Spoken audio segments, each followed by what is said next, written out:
Video like जरूर कर लीजिए और ऐसे वीडियो लगातार फ्री में पाने के लिए चैनल को तुरंत सब्सक्राइब कर लीजिए और बेल आइकन को जरूर टैप कर लीजिए ताकि आगे भी सारे वीडियो आपको मिलते रहे। यूट्यूब में फॉलो करते हैं तो प्लीज ये वाला फ्री टेलीग्राम चैनल जरूर ज्वाइन कर लीजिएगा। सारे नोटिफिकेशन सारे अपडेट यहीं पे आते हैं, ध्यान रखिए। नमस्कार दोस्तों, स्वागत है आपका CSAT प्रिपरेशन के इस YouTube चैनल पर। साथियों, आज की इस वीडियो में हम लोग UPSSC PET के लिए DI के एक महत्वपूर्ण क्लास का डिस्कशन करेंगे। तो चलिए दोस्तों, शुरू करते हैं आज के इस इंटरेस्टिंग सेशन को। इससे पहले आपको बता दें साथियों कि अगर बचे हुए दिनों में आप PET की कंप्लीट प्रिपरेशन करना चाहते हैं तो आपको मॉक टेस्ट ज़रूर लगाना चाहिए, जिसके लिए आप प्ले स्टोर से ज्ञान सर एजुकेशन ये एप्लीकेशन इंस्टॉल कर सकते हैं और वहाँ पर आप कंप्लीट सीरीज प्राप्त कर सकते हैं, जिसमें आपको 25 टेस्ट मिलेगा, जिसमें से 15 टॉपिक वाइज रहेगा और 10 फुल लेंथ टेस्ट रहेगा। तो आप इसे ज़रूर परचेज कीजिएगा ताकि अंतिम समय में आपका लेवल बूस्ट हो जाए। अब हम लोग अपने प्रश्नों को देखते हैं। देखिए, यहाँ पर पहला चार्ट दिया है, निम्नलिखित चित्र को देखें और नीचे लिखे प्रश्नों का उत्तर दें। निम्न तालिका विभिन्न बैंकों का वर्ष 2001 से 5 का वार्षिक ब्याज दर दर्शाता है।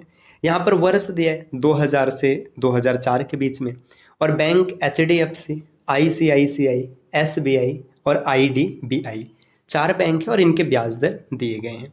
अब इसी के आधार पर प्रश्न पूछेगा और जो डेटा रहेगा आप उसे वहाँ से कैलकुलेट करेंगे। वेंकट ने वर्ष 2000 के दौरान SBI बैंक में 5,000 रुपये का निवेश किया। वर्ष 2002 के अंत में ब्याज कितना होगा? देखिए, वेंकट ने 5,000 रुपये निवेश किया है कहाँ पर? SBI बैंक में। अब पहले वर्ष ब्याज मिला 5%, दूसरे वर्ष 7% और तीसरे वर्ष 12%। तो तीनों मिला के जो ब्याज हो जाएगा 7, 5, 12 और 12 24% हो गया। तो कुल 24% ब्याज मिलेगा और प्रतिशत को सही करने के लिए आप 100 से भाग कर देंगे। जब 100 से भाग करेंगे तो यहाँ पर 2 जीरो से 2 जीरो कट गया। अब 24 गुणे 50, 24 में 50 का गुणा करेंगे तो आंसर आएगा 1200 रुपये। तो जो कुल ब्याज की राशि प्राप्त होगी वो 1200 रुपये प्राप्त होगी, जबकि इसमें 1200 विकल्प नहीं दिया है। तो सही उत्तर हो जाएगा ऑप्शन ई, उपर्युक्त में से कोई नहीं। अगले स्लाइड पर आते हैं। नेक्स्ट यहाँ पर दिया है, ये थोड़ा छोटा फॉन्ट है, इसको देख लीजिएगा। अनिल ने वर्ष 2002 के दौरान SBI बैंक में 10,000 रुपये जमा किए और सुनील ने वर्ष 2001 में HDFC में 10,000 रुपये जमा किए। वर्ष 2004 के अंत में ब्याज के रूप में एक साथ कितनी राशि मिलेगी? देखिए, अनिल क्या कर रहे हैं, 2002 में जमा कर रहे हैं SBI में और निकालेगा 2004 में। तो 2002 से 2004 तक जो SBI का ब्याज दर है उसको देखते हैं। देखिए, 2002 से 2004 तक अगर हम लोग देखेंगे SBI का, 2002 में कितना है? 12%, 3 में कितना है? 15% और 4 में कितना है? 21%। तो 12 और 15 27, 27 में 21 अगर जोड़ेंगे तो 48%। तो 10,000 पर जो इनको ब्याज मिलेगा, इनको कितना मिलेगा? इनको मिलेगा 48%। अनिल को जो ब्याज मिला 10,000 रुपये है, इस पर कितना मिलेगा? इस पर मिलेगा 48%। और प्लस साथ में एक व्यक्ति और भी जमा कर रहे हैं। कौन जमा कर रहे हैं? सुनील 2001 में HDFC में जमा कर रहे हैं। तो HDFC में देख लेते हैं 1 से लेके 4 तक की ब्याज की स्थिति क्या है। देखिए, 2001 से 4 तक देखेंगे, 12% यहाँ पर है, 12 और 15 27, 27 और 8 35, 35 और 5 40। तो यहाँ पर कुल ब्याज मिलेगा 40%। तो ये ब्याज हो गया 40%। अब प्रतिशत को भिन्न में बदलने के लिए आप क्या करेंगे? 100 से भाग करेंगे। तो 10,000 और गुणे इन दोनों को जोड़ दीजिएगा। ये बेस समान है इसीलिए जोड़ दिया जाएगा। ये 88 और बटे में 100, 2 जीरो से 2 जीरो कट गया, तो इसका आंसर आएगा 8800 रुपये। तो 8800 रुपये दोनों को संयुक्त रूप से मिलेगा, जबकि ऑप्शन में 8700 दिया, 77 दिया, 66 दिया, तो ऑप्शन ई को टिक करेंगे। तो साथियों देखिए, अब पहले प्रश्न में भी इसमें से कोई नहीं है, दूसरे में भी इसमें से कोई नहीं है, तो इसके लिए आपको परेशान नहीं होना है, क्योंकि आपको कॉन्सेप्ट सीखना है और प्रश्न को हल करना है।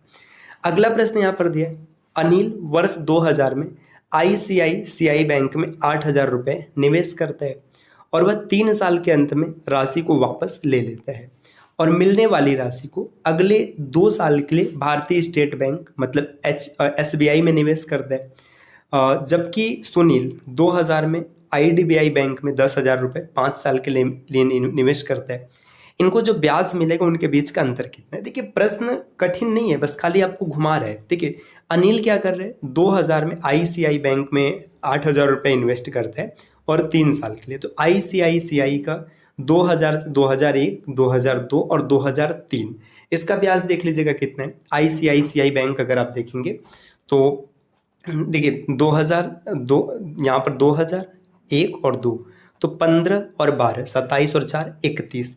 तो यहाँ से उसको 31% मिलेगा। जो 8,000 है ना, 8,000 का आप निकालेंगे 31%। यहीं पर मैं सॉल्व कर दे रहा हूँ ताकि बार बार अप डाउन ना करना पड़े।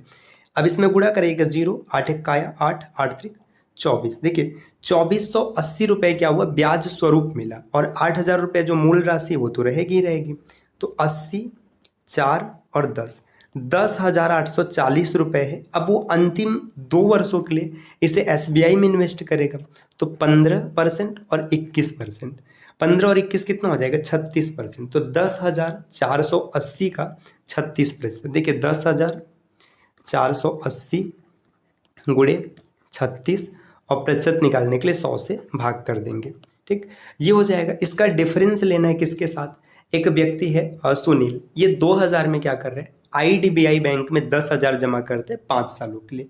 तो IDBI का भी डेटा देख लेते हैं। देखिए ये 10-12% यहाँ से मिला, 12 10 22, 22 और ये 15, 22 और 15 37, 37 और 10 47, 47 और ये कितना हो जाएगा, ये 47 और 5 52, है ना। तो अब ये 52% इसको यहाँ पे ब्याज मिलेगा। तो 10,000 रुपये उसकी मूल राशि है और इसको 52% का ब्याज मिलेगा। 10,000 रुपये मूल राशि है, इस पर ब्याज मिला 52%। अब क्या करेंगे, यहाँ से डिफरेंस आप निकालेंगे। तो इनके बीच आपको बताना है कितने का अंतर है। 0 से 0 कट गया, यहाँ पर भी 0 से 0 कट गया, इसको भी काट लेंगे। तो देखिए ये जो आपका यहाँ पर डेटा मिला, देखिए 104.8 गुणे 36 और इसका डिफरेंस लेना है 5200 के साथ। तो अगर आप यहाँ पर देखेंगे तो ये दशमलव में चीज़ें दिख रही, जबकि यहाँ पे अंतर पूछा है और इसमें दशमलव जैसा कोई स्वरूप नहीं दिख रहा है। हालांकि फिर भी एक बार कैलकुलेट करते हैं, पूर्णांक मानने की कोशिश करेंगे। अगर 36 में 100 से गुणा कराया जाता तो 3600 आ जाता, सीधी सी बात है। और इसको मैं अगर लगभग 5 में मान लूँ तो 36 पंचे 180 होता है, प्लस 180 अगर इसमें रखेंगे तो कितना हो जाएगा, 3780। और इसका डिफरेंस अगर लिया जाएगा 5200 के साथ, तो देखिए 3780 का डिफरेंस जब 5200 के साथ लेंगे तो ये अप्रॉक्सीमेट घटा लेते हैं 3780, यहाँ पर 20 मिला और ये आपका देखेंगे तो ये 4, ये लगभग 1420 मिलेगा, जबकि ऑप्शन में 1520 दिख रहा है। तो इसका भी ऑप्शन हो जाएगा इसमें से कोई नहीं, ऑप्शन ई। अगला प्रश्न दिया, प्रवीण के द्वारा IDBI बैंक में वर्ष 2000 के प्रारंभ में 7,000 रुपये जमा किए जाते हैं, वर्ष 2003 के अंत में ब्याज के रूप में कितने प्राप्त होंगे। तो 84 नंबर का सही उत्तर क्या होगा, यहाँ पर ऑप्शन नहीं है, आप कैलकुलेट कीजिएगा और जितना आएगा कमेंट करके बताइएगा। अगले स्लाइड पर आते हैं। देखिए नेक्स्ट यहाँ पर एक प्रश्न और दिया है कि पूजा ने HDFC ललितपुर की शाखा में 8,000 रुपये वर्ष 2000 के आरंभ में निवेश किए और 2001 के बाद पैसे निकाल लिए, उसे ब्याज के रूप में कितने मिलेंगे। देखिए 2000 में निवेश किए हैं और 2001 के बाद, मतलब 2000 और 2001 2 साल उनके पैसे रहते हैं। तो HDFC में देख लीजिएगा क्या स्थिति है। HDFC की अगर बात करें तो 10 और 12 22% का इनको क्या मिलेगा, ब्याज मिलेगा पूजा को। तो 22% का ब्याज मिलेगा किस पर, 8,000 रुपये पर। देखिए 8,000 रुपये इन्होंने इन्वेस्ट किया है और गुणे 22 और यहाँ पर देखिए 100, 2 0 से 2 0 कट गया, 22 अट्ठे 176 होता है तो 1760 रुपये। पूजा को जो ब्याज मिला 1760 है, तो ऑप्शन 20 प्रश्न का उत्तर बनेगा। अगले प्रश्न पर आते हैं। देखिए नेक्स्ट यहाँ पर 86 से 90 के लिए एक तालिका दिया है, इसको पढ़ना है और इसमें आपको चीज़ों को बताना है।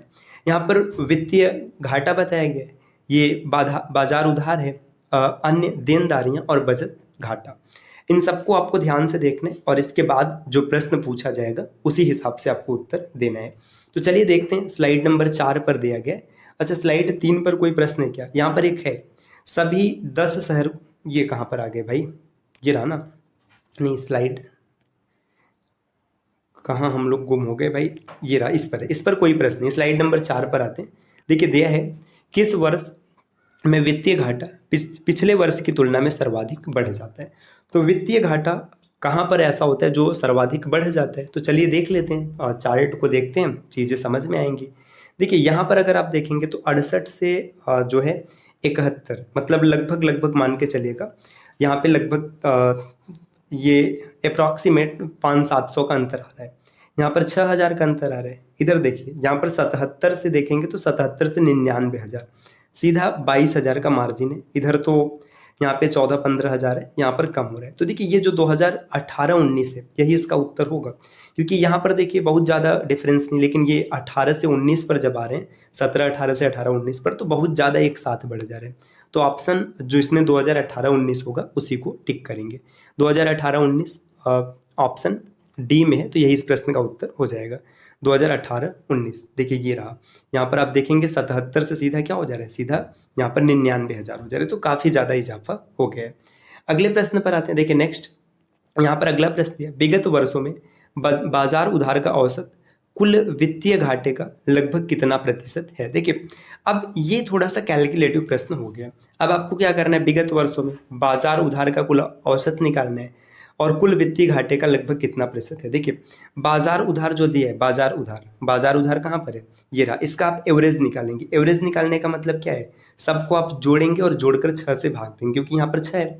तो देखिए कैसे जोड़ेंगे, अब जोड़ने का मतलब आप जैसे तेज जोड़ पाए। देखिए लास्ट में 0 ही आएगा क्योंकि 0 है। फिर अंतिम में देखिए 4 1 5 3 8 7 15, एक हासिल है। फिर 4 2 6 1 7 5 12 12 5 17 और 1 18, फिर से एक हासिल है। इसके बाद 4 और 2 6 7 3 10 5 15 15 और 8 23, 2 हासिल है। 2 3 5 5 4 9 3 12 12 4 16 16 और 6 25 25 और 7 32। तो देखिए ये इतना हो गया। इसमें आप 6 से भाग करेंगे तो इसका एवरेज निकल जाएगा। अब इसका एवरेज निकालने के लिए देखिए 6 पंचे 30, 6 त्रिक 18, तो इस तरीके से पूरा भाग करेंगे, एक आपको एवरेज मिलेगा और इन सबको जोड़कर परसेंट निकालेंगे। तो इसको भी आप चेक कीजिएगा साथियों कि इसका सही उत्तर क्या होगा। यहाँ पर मूल तरीके से आपको कॉन्सेप्ट समझाना उद्देश्य, कैलकुलेशन तो आप कर ही पाएंगे। 2015-16 से 19-20 तक औसत बजट घाटा कितना है? देखिए औसत बजट घाटा बताना है, मतलब 15-16 से 19-20 तक आप उसको जोड़िए और जितने होंगे उनसे भाग करेंगे। देखिए 15-16 से 19-20, देखिए 15-16 ये रहा, 19-20 ये रहा, है ना।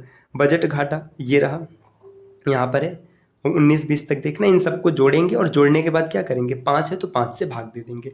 तो अब इसको भी आप आराम से कैलकुलेट कर सकते हैं। देखिए कैलकुलेट करेंगे, इसका ऑप्शन देखिए क्या दिया, उस हिसाब से कुछ चीज़ें समझ में। देखिए यहाँ पर या पूरा कैलकुलेट कीजिएगा और जो आएगा उसका आंसर निकाल पाएंगे। या चलिए इसको कर ही लेते हैं। मतलब देखिए बहुत ही आसान सा प्रश्न है, बहुत आसानी से बन जाएगा। प्रश्न ये रहा, इन सबको जोड़ना है। देखिए 5 10 15 20 25, 2 हासिल है। 7 2 9 1 10 2 12 4 16 17 18, फिर से एक हासिल है। 1 9 10 3 13 13 और 3 16, एक हासिल है। फिर 1 और यहाँ पर 10, 11 और 1 12, 12 और 24 36, 36 1 37, 37 और 4 41। इसमें 5 से भाग करेंगे तो 5 8 40 हो गया, 5 3 15 हो गया, एक बचा, 5 3 15 हो गया, 5 7 35, 83 37। 83 37 अगर किसी ऑप्शन में होगा तो उसी को टिक करेंगे। 83 37 ऑप्शन बी। अगले स्लाइड पर आते हैं। नेक्स्ट अगला स्लाइड देखिएगा, यहाँ पर दिया। अब ये उपयोगकर्ताओं की संख्या, मतलब कोई चीज़ है जिसका उपयोग किया जा रहा है। यहाँ पे देखिए ABCDEFGHI कुल 10 शहर हैं और अल्फ़ा बीटा गामा यूज़र हैं। ये हज़ारों में दिए। देखिए सभी 10 शहरों को मिलाकर अल्फ़ा और गामा के उपयोगकर्ताओं की संख्या कितनी। देखिए अल्फ़ा और गामा के उपयोगकर्ताओं की संख्या, देखिए अल्फ़ा यहाँ पर 400 है, 450 है। पहले में देखेंगे तो 950 हो गया, 850 हो गया। फिर यहाँ पर देखिए 400 और 500 900, तो देखिए 850 और 950 1750 हो गया। फिर ये 18 6 24, 24 और 4 28, 2850 हो गया। 28 में आप 8 जोड़ेंगे, कुल मिला जुला के देखिए इन दोनों को जोड़ेंगे, है ना। फिर इन दोनों को जोड़ेंगे, इन दोनों को जोड़ेंगे, यहाँ पर इसको जोड़ेंगे, इसको जोड़ेंगे।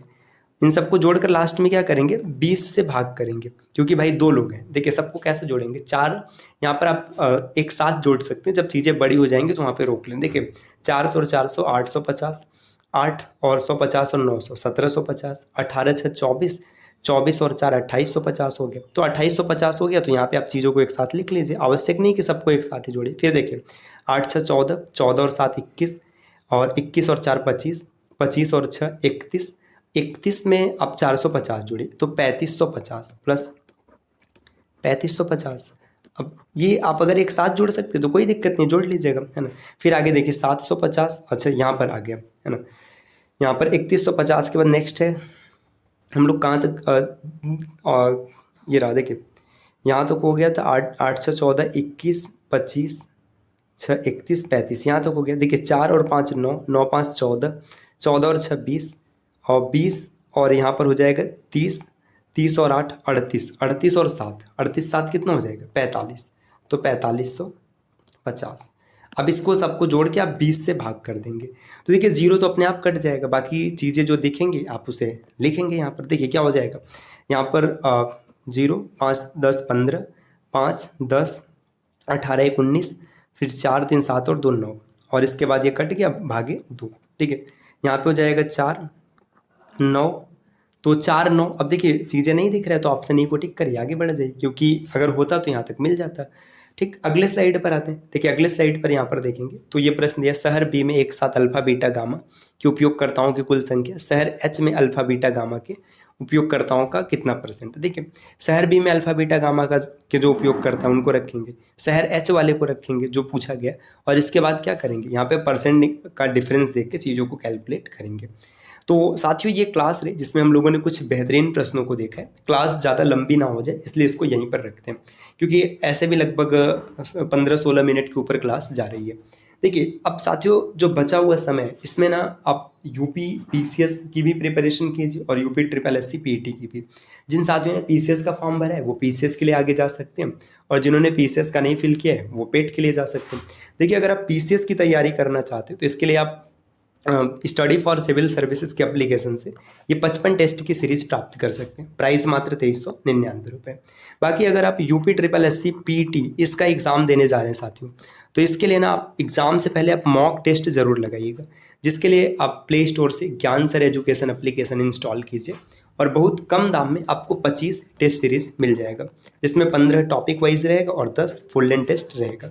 अगर आप किसी भी कोर्स के बारे में अतिरिक्त जानकारी लेना चाहते हैं तो नीचे स्क्रीन पर जो नंबर दिख रहे हैं आप इनमें से किसी भी नंबर पर कॉल या व्हाट्सएप कर जानकारी ले सकते हैं।